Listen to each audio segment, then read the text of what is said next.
Maraming salamat, Iglesia ni Cristo, sa inyong relihiyon. Maraming salamat sa pag-oorganisa ng napakahusay, napakatahimik, napakalinis ng iniwan nyo ang um, pinagdausan nyo ng inyong peace rally. I commend you. Napaka buting layunin ng inyong ginawa at again, hindi ko maisip kung paano kayo dapat pasalamatan, but personally, this is just a personal vlog. um, Ako mismo gusto ko magpasalamat sa inyo, no. Matagal ko nang iniisip to na ako iniisip ko personally, bakit sa dami ng relihiyon at nakikita nilang grabe ang korupsyon, kaliwat kanan, um, kleptocracy na nga ang tawag ng iba sa gobyernong ito, pero walang relihiyon na nag-dare para mag-organize ng rally against this corruption. And alam nyo na, alam naman natin para pareho na sinabi nyo na sa pagsuporta ito kay Pangulong Bongbong. But ako personally, ang take ko doon is, of course, you need to use the word para hindi kayo pag-initan ng gobyerno. Kasi nga, nagsalita nga naman si Bongbong Marcos na hindi dapat i-impeach si Sara. So, again, thank you very much. And going back to my,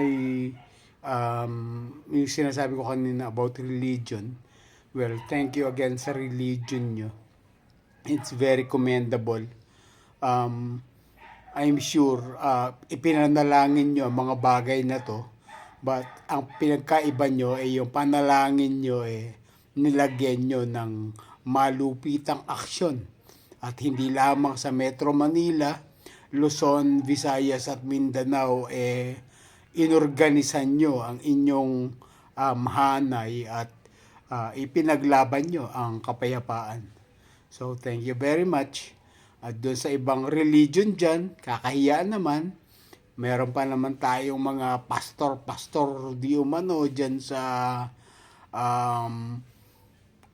lower house, at yung isa nga nasa Senate pa, na nagsimula siya sa lower house na meron pa siyang against corruption eklavu na binuo na party list, no. Ni hindi mo naman siya narinig na lumaban sa korupsyon.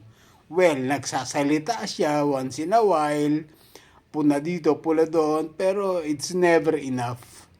He was once a congressman and now a senator, and yung tatay niya ay founder pa ng isang marami rin naman mega church, pero never dared to organize this kind of rally. So again, thank you very much po sa inyo. Alam nyo naman kung gaano ginurgur ang mga maisog peace rally nung mga nakaraan. I myself is a testament na talagang dinarag-darag kami.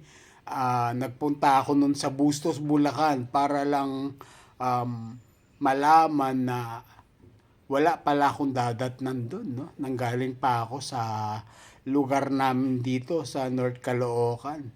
At pamasahe at pagod at panghihinayang, at nalungkot ako ng sobra hanggang na-stroke nga ako, at hindi na ako maka-attend sa mga ganitong klaseng pagtitipon as much as I can.